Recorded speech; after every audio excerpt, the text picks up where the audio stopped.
Hi everybody, Grandma Bev here from Life with Grandma Bev. And today I'm doing my movie review. Now, we watched this yesterday, which was Friday. And by the time we finished, it was a little too late to quick do a video. So I'm doing it now. The name of the movie was called, where's the name? Dangerous. Okay? Now, we watched the trailer, and the trailer looked pretty interesting. So I thought, okay, we'll watch it. We put it through, I think, what did we watch it through? I think it was Prime, one of them we had to pay for it, right? You know, like $4.99, $5.99. So then we get started on, then I happened to look up the movie on here.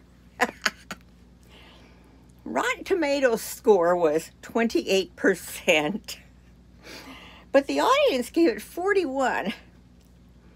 Now, had we realized that, we might not have jumped on watching it. Yeah. Oh boy, what can you do, you know? So, let me get to my description I saved of it. Oh, where did it go? Oh, for Pete's sakes. It had several good people in it. One was Scott Eastwood, who's the son of Clint Eastwood. Boy, you can sure see the resemblance. And even when he talks, you can pick up on who his father is, you know. And we had, let's see, wrong one. I was better prepared, I'll tell you this. And then I just kind of got scattered because I don't know. Just feel like it's a weird day to me. I mean, nothing's wrong. So anyway, we also had Famke Janssen. I'm pronouncing her name right. She was in it, not a whole lot, but she, if you remember, played the wife in the 3 Taken movies against Liam Neeson. Then we had Mel Gibson. Mel Gibson played a shrink. Does that make sense? He's starting to show his age. Yeah, like we all are. Then we had, Idris Elba on the mind. Tyreese Gibson. So, Tyreese Gibson and Mel Gibson, not related. Tyreese wasn't in it very long, but Tyreese is, looking good, I think those were the main ones, the main characters. And it only takes place, one scene really, I mean one place mainly takes place on. And it's on a little island. Let me get to, don't have a description on this one either. Oh, for Pete's sakes. Supposedly in the Pacific Northwest on a little island called Guardian. Now, we live in the Pacific Northwest. And when they came up upon this island, I said to Bob, that sure doesn't look like a Washington State island. It almost looked like it was out in the desert, with water surrounding it. A few scattered trees, but that was it. And supposedly it was on an old World War II bunker site. And it took place mainly at this old big house, beautiful house, but it had been used, I guess, to house World War II people. And he had pushed this one button, every shutter went down, and door, all this metal that nobody could penetrate, right? And then there was all this underground stuff. I don't know if you've ever been up to Washington, to Fort Worden State Park, but they've got the bunkers out there, and it's underground little things you could go in. So it kind of reminded me of that. So this is about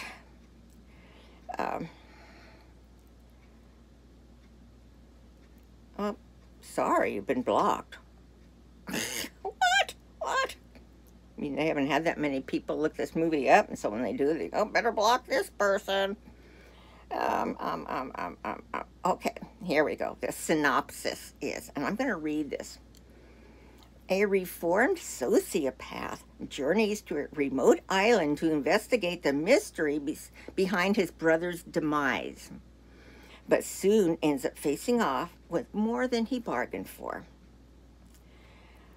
So, he's a...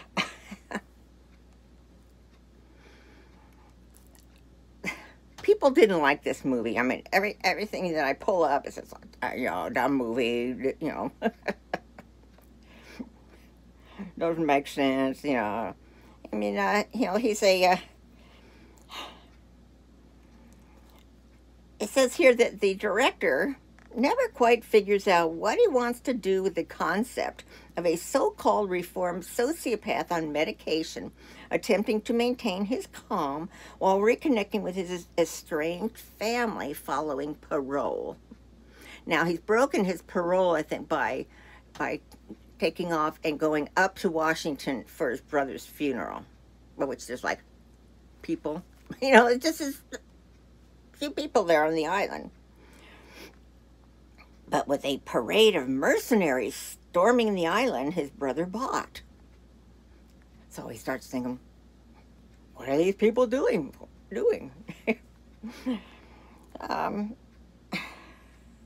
It says Scott Eastwood also seems unsure of how to play Dylan D, is what they call him, Forrester, lacking charisma and failing to generate any laughs. Well, that's not the kind of character he was playing. He wasn't playing a comedian. He was playing a sociopath on meds, trying to get his life back together after the life he had led when he was a SEAL, in the military and stuff. And then after that, he, was kind of like a mercenary. But he's trying to turn over a new leaf. In contrast, though, his phone standby therapist, Dr. Alderwood, played by Mel Gibson, so he keeps calling Mel Gibson,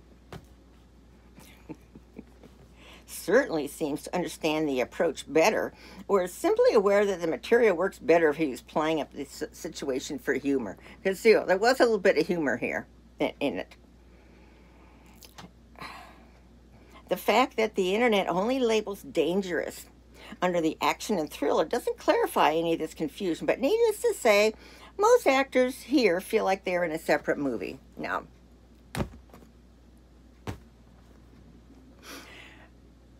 what did we think of it? We liked it. But Bob and I have found through the years that most of the ones that critics don't like, we like. They seem more human. Well, not that this seemed real human, but it just, I don't know, it held our interest through the whole thing, wanting to find out what the scoop was. And, I don't want to give away too much of it because I don't want to give away the whole premise of the movie, but I'd give it at least 3 stars out of 5. What can I say? Oh, gosh.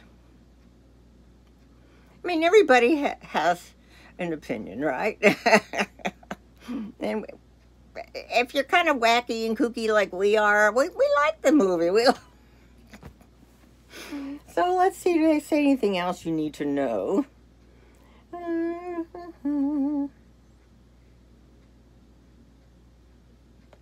wanted to give that away. I mean, this is something you want to read, if you aren't going to go watch the movie, because it's going to give you the whole movie away.